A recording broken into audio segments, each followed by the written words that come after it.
ओम स्वस्ति न इंद्रो वृद्धस्रवाः स्वस्ति न पूषा विश्ववेदाः स्वस्ति नस्तारिक्षो अरिष्टनेमिः स्वस्ति नो बृहस्पतिर्दधातु विश्वचित्सामक्षीभ्यां भूयात् सुवर्चामुखेन सुसकर्णाभ्यां भूयाशमः।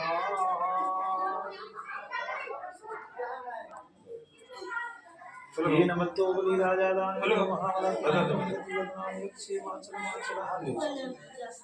ये नमतो बलि राजा दान बिंदु महामना तेन तुम प्रतिपदनाम विच्छे माचल माचला सीवे चस्माय शुमारंभो चुपवान मेरे सुभोपलाभम शत संवत्सरं दीर्घमायु।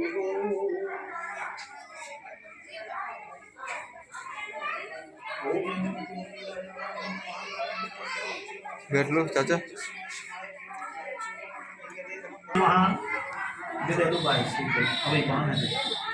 ओम श्री महागणाधिपतये नमः। अम्बे अम्बे अम्बालिके नमः। कृष्णः ससस्वकाशूर्धिकाङ्काङ्केतवासिनीमां सुशान्तर्भवतु। श्रीमन्महागणाधिपतये नमः नमः।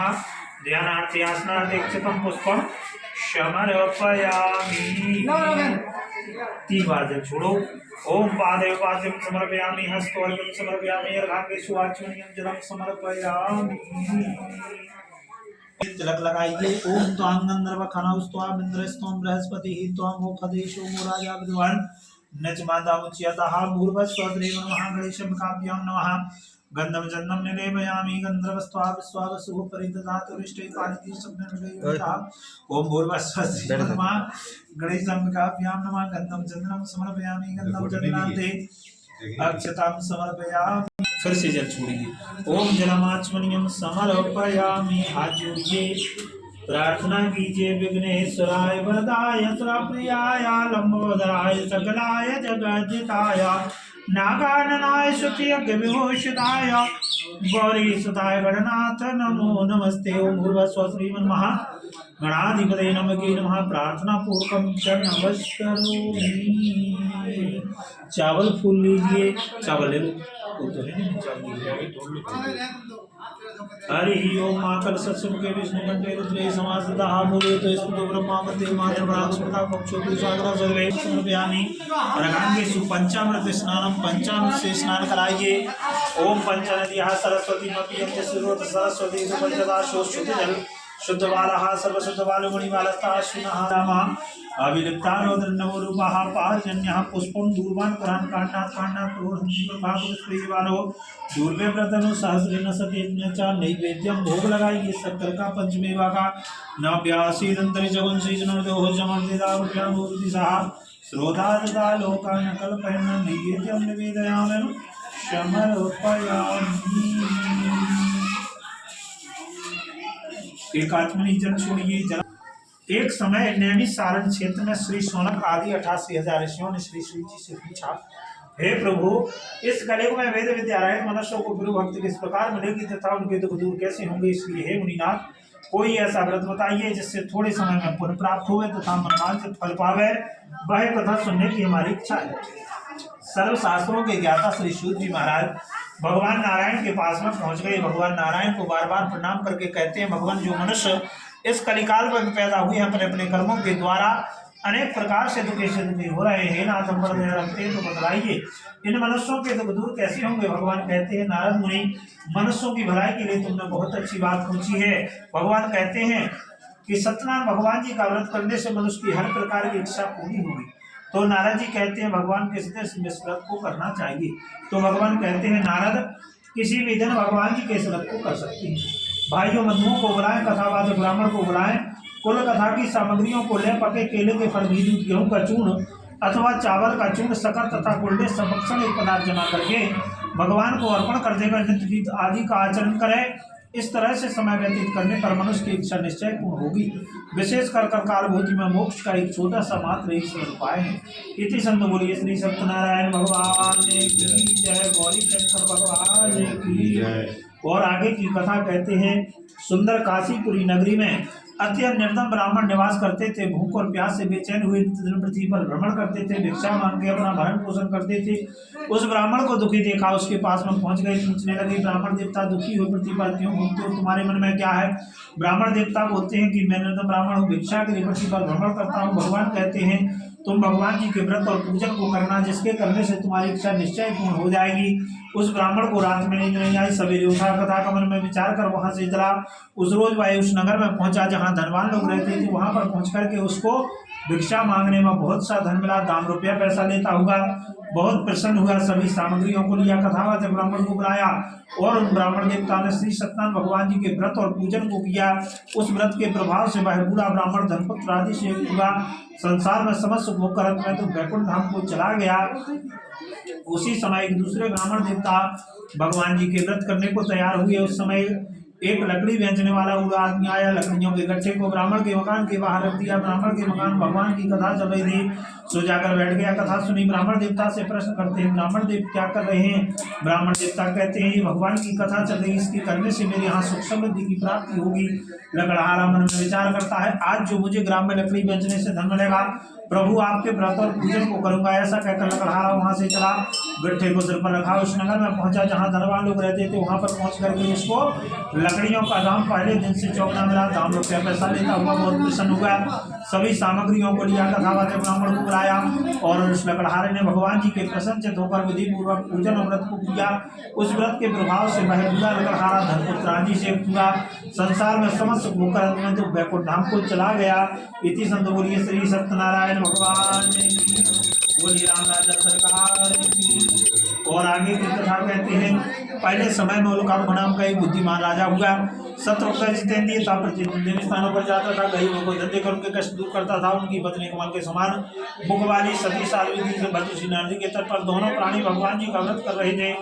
व्रत करते समय में एक बढ़िया व्यापारी आता है, उसके पास में व्यापार के लिए बहुत साधन था, नाम मुकनारे ठहरा। राजा के पास में पहुंच गए, राजन आप क्या कर रहे हैं, इसके करने से क्या फल मिलेगा? राजा बोलते हैं, इसकी कृपा से मेरे यहाँ संतान की प्राप्ति होगी। मेरे यहाँ संतान नहीं। सेठ जी कहते हैं, मेरे घर पर भी संतान नहीं है, अगर इस व्रत के करने से संतान होगी तो मैं इस व्रत को करूंगा। भगवान की कृपा से उनके यहाँ 10वें महीने में एक सुंदर कन्या का जन्म हुआ। कन्या इस प्रकार से बढ़ती है जैसे शुक्ल पक्ष का जन्म बढ़ता है। कन्या का नाम कलावती रखा गया। लीलावती ने मीठे शब्दों में अपने पति से कहा, स्वामी आपने कहा था भगवान के व्रत को करेंगे, अब आप उसे करिए। कहने लगते हैं, इसके विवाह होने पर करेंगे। अपनी पत्नी को समझाकर साहूकारी के लिए चले गए और कुछ दिनों बाद लौट करके आए। कन्या इस तरह बड़ी हुई जैसे शुक्ल पक्ष का जन्म बढ़ता है। कन्या विवाह हो गई। सेठ जी ने देखा, तुरंत ही दूध को बुलवाया और भेजा कि जाइए हमारी कन्या के लिए बर देखभाल कर लाइए, हम दामाद रखेंगे। दूध कंचनपुर नगर में पहुंचे, वहां पर बढ़िया पुत्र को ले आए। उस लड़के को देखकर अपनी कन्या का विवाह कर दिया, परंतु दुर्भाग्य के समय विवाह के समय भी इस व्रत को करना भूल गए। तब श्री भगवान जी क्रोधित हो गए, उन्हें श्राप दिया, तुम्हें दारुण दुख प्राप्त होगा, अपने कार्य में तुम कभी कुशलता नहीं पाओगे। दोनों ससुर और जमाई राजा चंद्रकेतु के नगर में पहुंच गए, व्यापार करने लगे। भगवान ने माया के 2 चोर बना दिए जो राजा के धन को चोर चुरा कर ले जा रहे थे, किंतु चोरों ने घबराते हुए धन को वहां पर रख दिया जहां पर दोनों ससुर और जमाई ठहरे हुए थे। राजा चंद्रकेतु के धन को वहां पर रखा देखा, राजा के दूत आए, दोनों को बांध करके ले गए और कहते हैं, राजन 2 चोर हम पकड़ लाए हैं, देखकर आज्ञा दीजिए। राजन की आज्ञा से उन्हें कठिन कारावास में डाल दिया। उनकी पत्नी भी घर पर बहुत दुखी हुई। जो घर पर धन रखा था सो चोर चुरा कर ले गए। माँ और बेटी भूख और प्यास से रहने लगी। अन्य की चिंता में कलावती ब्राह्मण के घर में पहुंची। भगवान की कथा चल रही थी, सो जाकर बैठ गई। कथा सुनी, प्रसाद लिया। प्रसाद लेने के बाद में ब्राह्मण देवता से प्रश्न करते हैं, ब्राह्मण देवता आप क्या कर रहे हैं, इसके करने से क्या फल मिलेगा? तो वह ब्राह्मण देवता कहते हैं, पुत्री ये भगवान की कथा चल रही, इसकी कृपा से सुख समृद्धि की प्राप्ति होती है। कन्या सारा विधान समझ गई, भगवान के प्रसाद को लिया और प्रसाद लेकर अपनी नगर को आई। नगर को आने पर शाम हो गई। माता कहती है, पुत्री तेरे मन में क्या है? पुत्री बोलती है, माता मैंने ब्राह्मण के घर में भगवान जी के व्रत को होते देखा है। और माँ बेटी ने भगवान जी के उस व्रत को किया, भगवान से वर मांगा, प्रार्थना की, हे प्रभु हम सबके अपराधों को क्षमा कर देना, हमारे पति और दामाद दोनों शीघ्र ही आ जाओ। भगवान से प्रार्थना की, दिनों के पालने वाले भगवान प्रसन्न हो जाते हैं और उसको इच्छा अनुसार वर देकर ध्यान हो जाते हैं। लौट करके सेठ जी और राजा चंद्रकेतु को स्वप्न में दर्शन देकर कहते हैं, राजन दोनों वनियों को छोड़ देना, नहीं तुम्हारा धनपुत्र आज सब नष्ट कर दूंगा। राजा चंद्रकेतु ने सभा में अपने स्वप्न को सुनाया, उन दोनों को कैद से मुक्त किया, सभा में बुलाया, उनको नए वस्त्र आभूषण पहनाए और उनका जितना धन लिया था सो दूना करके आदर के साथ विदा किया। दोनों बनिया अपने घर को चले जाते हैं। इति संतो बोलिए श्री सत्यनारायण भगवान की जय, राम राजा सरकार की जय, राधा गोविंद भगवान की जय। और आगे की कथा कहते हैं, भगवान ने सोचा बनिया भी सुधरा नहीं, आगे जाके इसकी परीक्षा लेना चाहिए। भगवान ने साधु का वेश बनाया, पहुंच गए, पूछने लगे, पूछने लगे आप क्या कर रहे हैं, इसके करने से क्या फल मिलेगा हमें बताइए। वह कहते हैं इसके करने से मेरे यहाँ और संतान की सुख समृद्धि की प्राप्ति होगी और भगवान की कृपा से। और सेठ जी ने उनसे पूछा और सेठ जी ने कह दिया मेरी नाव में तो बेलपति आदि भरे हुए हैं। भगवान ने कहा तुम्हारा वचन सत्य हो। ऐसा कहने पर भगवान तो चले गए, समुद्र के किनारे बैठ गए, भजन में लीन हो गए। लौट करके सेठ जी ने नाव पर आकर के देखा, नाव में बेलपति आदि देखकर मूर्छित तो जमीन पर गिर गए। तब मूर्छा पड़ने पर सोच करने लगे। तब पर वह भगवान कहते हैं सेठ जी तुमने मेरी पूजा से बार बार दुख पाया है, कोई भय नहीं। कहने लगता है प्रभु जी आपकी माया को कौन जान सकता है, भगवान प्रसन्न हो जाइए, मैं आपकी कथानुसार आपकी पूजा करूंगा, मेरी रक्षा कीजिए। भगवान दीन वचन सुनकर प्रसन्न हुए और उसको इच्छानुसार वर देकर अंतर ध्यान हो गए। लौट करके सेठ जी अपनी नाव के ऊपर आए, नाव को धन से परिपूर्ण देखा, अपनी नगरी की ओर चले। नगर के पास में पहुंचने पर दूत को घर भेज देते हैं, जाइए सेठानी से कह देना सेठ जी आ गए। सेठानी भगवान के व्रत को कर रही थी, व्रत को करके देखकर उनको नमस्कार किया, नमस्कार करके कहा सेठ जी आ गए। सेठानी भगवान के व्रत को कर रही थी, व्रत को करके देखकर उनको नमस्कार किया, क्षमा याचना और भगवान से और नमस्कार करके और अपने प्रसाद को छोड़ती हुई पति के दर्शनों के लिए चली गई। प्रसाद के वाक्य के कारण सदैव रुष्ट हो गए, उसके नानापति सहित जल मंडवा दिया। कन्या ने जब अपने पति को ना देखा रोती हुई जमीन पर गिर गई। तब मूर्छा पड़ने पर शोष करने लगे। तब फिर वह आकाशवाणी होती है सेठ जी तेरी कन्या मेरे प्रसाद को छोड़कर आई है, घर जाकर प्रसाद लेकर आएगी तो उसे उसका पति वश मिल जाएगा। कन्या घर गई, भगवान के प्रसाद को लिया, पति पिता दोनों के दर्शन किए, दोनों को अपने घर ले गए। उस दिन से हर अमावस पूर्णिमा के दिन भाई बनी परिवार श्री सत्यनारायण भगवान जी का व्रत करने लगते हैं। फिर इस लोक का सुख भोगते हुए अंत में मरने पर वैकुंठ धाम को चले जाते हैं। इति संत बोलिए श्री सत्यनारायण भगवान की, बोले हनुमान जी महाराज की। और आगे की कथा कहते हैं प्रजा पालन में नीलतुंबर नाम के एक राजन हुए। उन्होंने वन में जाकर पशुओं को मारकर वृक्ष के पेड़ के नीचे और बार बार भगवान के व्रत को कर रहे थे। व्रत को करते देखकर उनको नमस्कार किया, नमस्कार करके राजन प्रसाद लीजिए। राजन को अभिमान था, ना तो राजनों के पास गए ना नमस्कार किया। जब बार वालों ने भगवान के प्रसाद को दिया, भगवान के प्रसाद को छोड़कर राजन अपनी सुंदर नगरी को चले गए। राजन ने अपनी नगरी में जाकर के देखा हीरा जवाहरात महल अटारी पुत्र सब खत्म हो गए। तो राजा जान गए, एक दो प्रजाति 100 पुत्र मर गए। ये भगवान ने किया, हमें भगवान की शरण में चलना चाहिए। और राजा भगवान की शरण में उसी बरगद के पेड़ के नीचे पहुंचे जहां पर बार बार भगवान का व्रत कर रहे थे। जाकर के भगवान के चरणों में समय याचना मांगी, प्रसाद लिया। भगवान की कृपा से उसके घर पर जाकर हीरा जवाहरात महल अटारी पुत्र सब जैसे थे वैसे हो गए। दीर्घ काल तक सुख होकर अंत में मरने पर वह स्वर्गलोक को चले गए। जो मनुष्य परम दुर्लभ व्रत को करते हैं, मन से करते हैं, भगवान की कृपा से उसकी धनदान की प्राप्ति होती है। धनी पाते हैं, मनी मनिया से मुक्त होते हैं, संतानहीनों को संतान प्राप्त होती है। सब मनोरथ पूर्ण होकर अंत में तो वैकुंठ धाम को जाते हैं। जिन्होंने पहले समय में व्रत को किया है, इसके दूसरे जन्मों की कथा कहता हूँ। सदानंद नाम का ब्राह्मण सुदामा का जन्म मोक्ष को प्राप्त हुआ। उल्कामुख नाम का राजा दशरथ बना, वैकुंठ को प्राप्त हुआ। साधु नाम का वैश्य मूलधुज बना, भगवान में भक्ति कर्म करके अंत में तो मोक्ष को प्राप्त किया। इति संत बोलिए श्री सत्यनारायण भगवान की जय, बोलिए सद्गुरु महाराज की जय। हरि ओम ओम अग्निन्दूतं पुरोदधे हम गुरुवे देवन्तयादि हम पूर्वस्वश्री महावायामि स्थापयामि शम्पूजयामि गन्धं चन्दं निलेपयामि गन्धर्वस्त्वादिस्वादस्वरूपरि ददातु विष्टे पारिधीरसग्ने जडायुर्दाहाक्षतामुच्चन्नमिन्दनत्येववियादुपदास्तु कलशवानविष्टते जो जानन्ति हेतुवान् पुरान् समर्पयामि नैवेद्यं निवेदयामि समर्पयामि जलमाचन्द्रं समर्पयामि सर्वतो।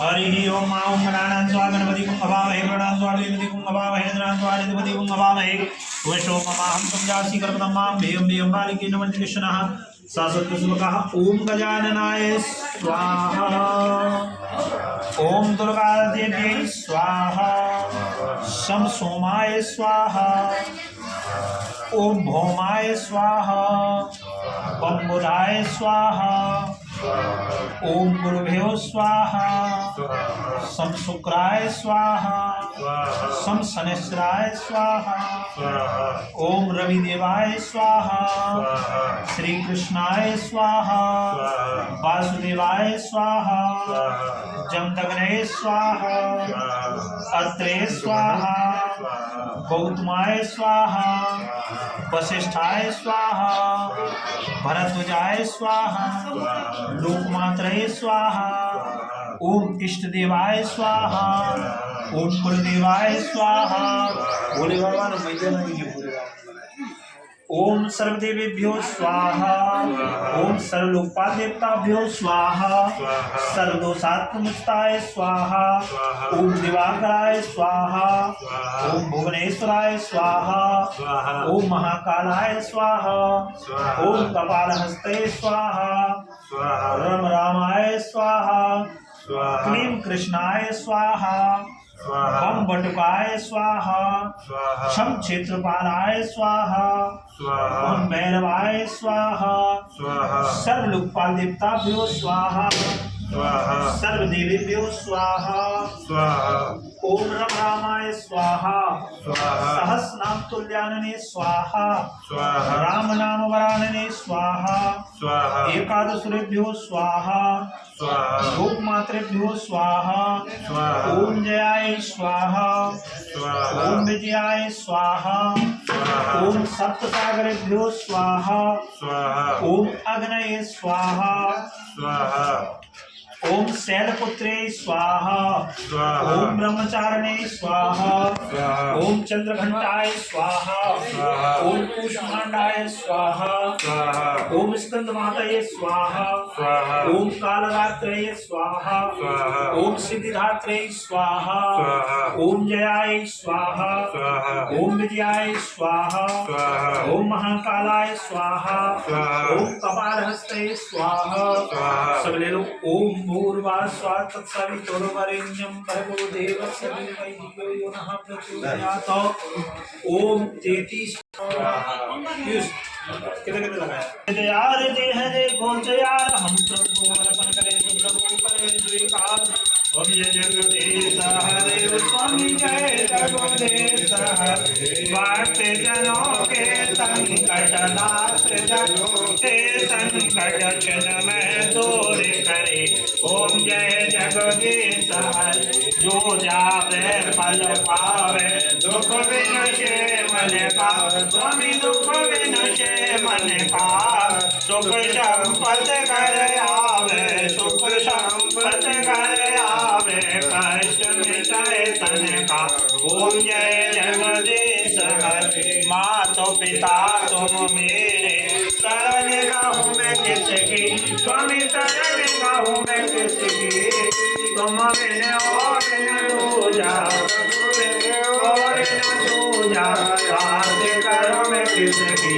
ओम जय जगदीश हरे। तुम पूरन परमात्मा तुम अंतर्यामी। स्वामी तुम अंतर्यामी। पार ब्रह्म परमेश्वर पार ब्रह्म परमेश्वर तुम सबके स्वामी। ओम जय जगदीश हरे। तुम करुणा के सागर तुम पालन करता। स्वामी तुम पालन करता। मैं मूरख खरगामी मैं सेवक तुम स्वामी। कृपा करो भरता। ओम जय जगदीश हरे। तुम हो किया गोचर सबके प्राणपति। स्वामी सबके प्राणपति। सब मेरा हूँ दयामय सब मेरा हूँ कृपामय। तुमको मैं भगवती। ओम जय जगदीश हरे।